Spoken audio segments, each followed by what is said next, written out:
here with us today who has been advocating for apprenticeship programs. I believe he also has apprentices with him here today. I'll highlight him at the end of the panel, so if anybody wants to speak with him, you can, but we can continue. Very interesting detail that September mentioned about flexibility, and to piggyback on the partnership piece, we at Yes to Jobs, we don't have the perspective that if it's not invented here, then it doesn't have any value. We understand that we need these kinds of partnerships to cross point because for different reasons. Sometimes it is for advocacy. Sometimes it really is because another organization may have an entrance into, they may have access to a resource that we need, or that our constituents need. And so we understand fully the need for partnership, and are really always willing and able to, and willing and ready to do that, and to start to have these conversations. So yeah, Carl, don't trip when I call you on Monday, on Tuesday. And September, we need to resurrect our relationship. We are an Image Award winner. What year was it? 91. 91, and so yeah, so right. So we'll talk again, because the partnership piece is core to the success of nonprofits who are definitely focused on preparing young people to go to work in and across the industry. And it's really, nowadays, it's really important because while we're accustomed, and we're probably talking here about traditional forms of production, that is really expanding when we talk about technology. Nowadays, if gaming is at the pinnacle and is leading growth in the business, that means not only do you have to understand the story, but you've got to understand the technology of telling the story. And so you've got to make sure that you're exposing young people to the depth and breadth of what it's going to take in the future. We can't, no longer can we talk about, just about writing and about being a grip or being script supervisors, but it really is about now, how are you going to shoot this from the perspective of the user interface? And and what's that going to look like, and how is that going to be affected, and what do you need to employ in order to make that happen? And so we don't do all of that because we don't do that every day. But Carl may have access to someone somewhere that actually is doing that work, or September's got access to someone who can actually create the opportunity so that this young person gets a chance to interface with someone who's doing one of these jobs. And so we really are becoming way more reliant, much more dependent on the partnership piece. And so we've got to be open to and really and proactive about forming these alliances so that these young people ultimately get the benefit of the alliance. Yeah, some of the partnerships and alliances that we have created opportunity. We started it when it was CBS, now Paramount. We combined Paramount with USC, with NAACP, and we went to their the Master of Fine Arts department and their writing programs, and they competed for a scholarship. They got selected for a scholarship. They did an internship with us around the Image Awards time, and it's really seeing how entertainment and social justice can combine and be powerful. We really believe the power in this medium, and to change the narrative and authentic representation. So if we're bringing more folks in, you're going to get a little medicine from NAACP, because when you get hired in those writers' room, we want you to be a voice for your community, right? And so we've had that for about 10 years now, and the writers have gone on. Then there's a possibility, an opportunity for them to join the CBS writer mentoring program where they get hired and they get placed in a room and they can even write episodes. And we've, just in my short time there, 2 years, last year, one of our interns, she ended up working, she's currently on Equalizer, and she just wrote her own episode. And then going back further, there's so many other successful writers that have even become showrunners out of that. Another program that we have is we've partnered with another nonprofit, HBCU in LA. And so they bring students from HBCUs. I see a Hampton University out there. Isn't that what you're? You're looking around. This Hampton person too. Oh, I'm sorry. I thought it was. Sorry. But we connected with them, and so they have students come out for the summer, and so many of them get placed in internships at different networks and studios and agencies.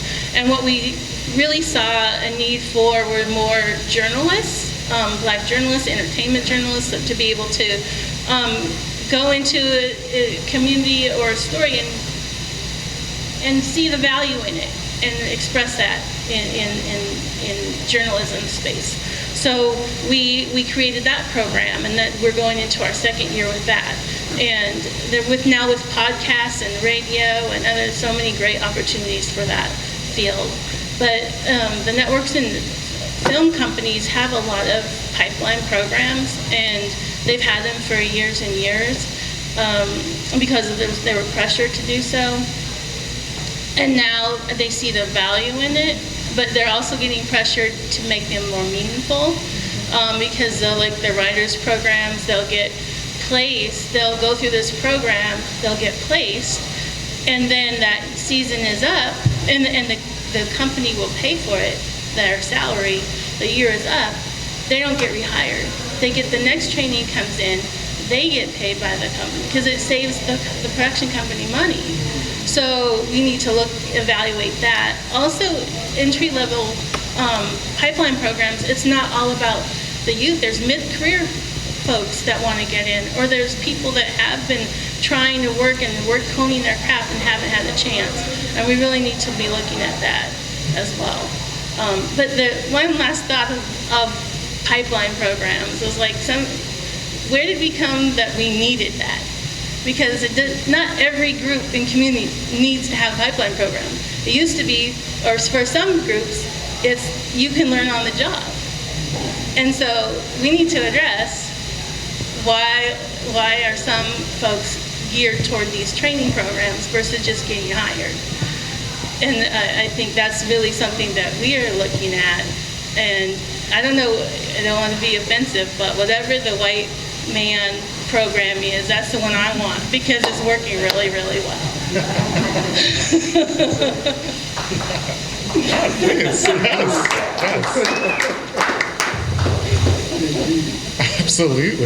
Absolutely. I'd love to go back to, there's a comment about exposure. So exposure to tech for telling a story, and then also being a voice for your community.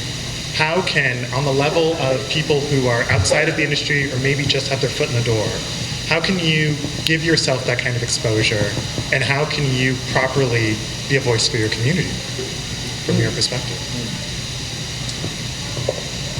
I think the important piece of that was it's part of our program. We talk about introducing young people to who they are, what they already have to offer, and then that gap analysis piece. But the other piece of that is, what is your give back? Like, I think that has got to become a part of our training, our preparation. We've got to begin to have these conversations with young people about, it's not only about you, it's about you reaching your hand back and pulling someone along with you once you get in and once you've moved up.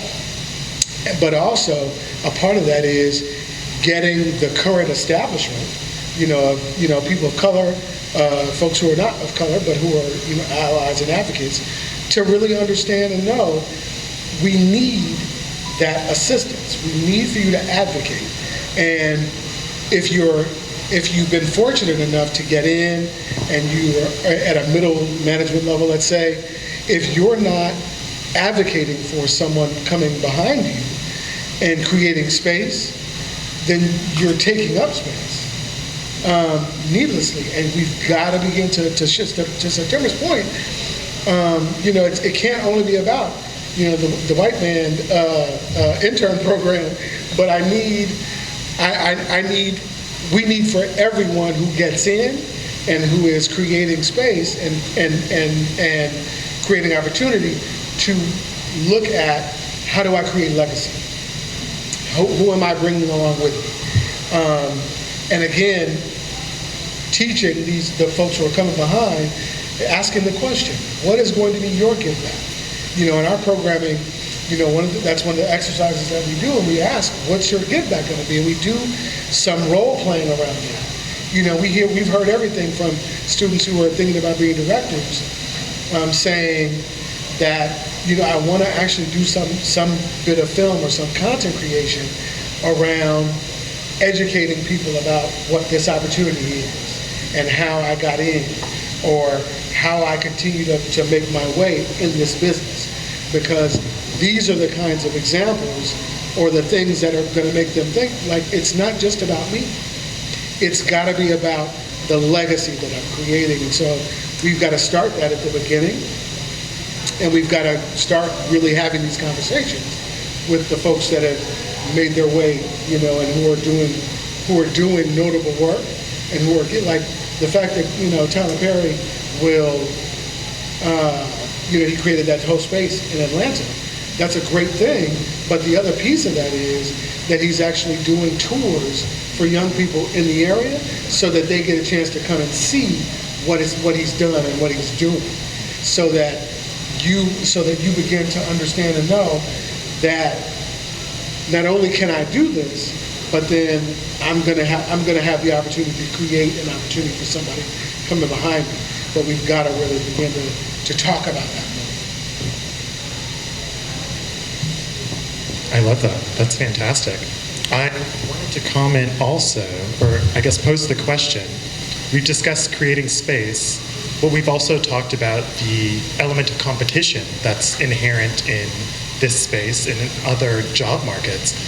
How do we balance both of those two things? How do we negotiate the impact of both of those? You mean as someone who's running the program or someone trying to get in the program? I'd say if you're looking to get in the film industry, whether you're going through a program, a pipeline, or maybe you've just been given access, you've largely been, I'd say you've largely had the mindset of, I need to compete with the other applicants. Right. And I don't think that mindset goes away. I would encourage people to think about entertainment as a gig economy. Every job it's not corporate, as was said. You don't have a 9-to-5. You do the work, and then hopefully you get another gig. So if you have this element of competition, how do you also consider the idea of making space for others? How do you leverage that?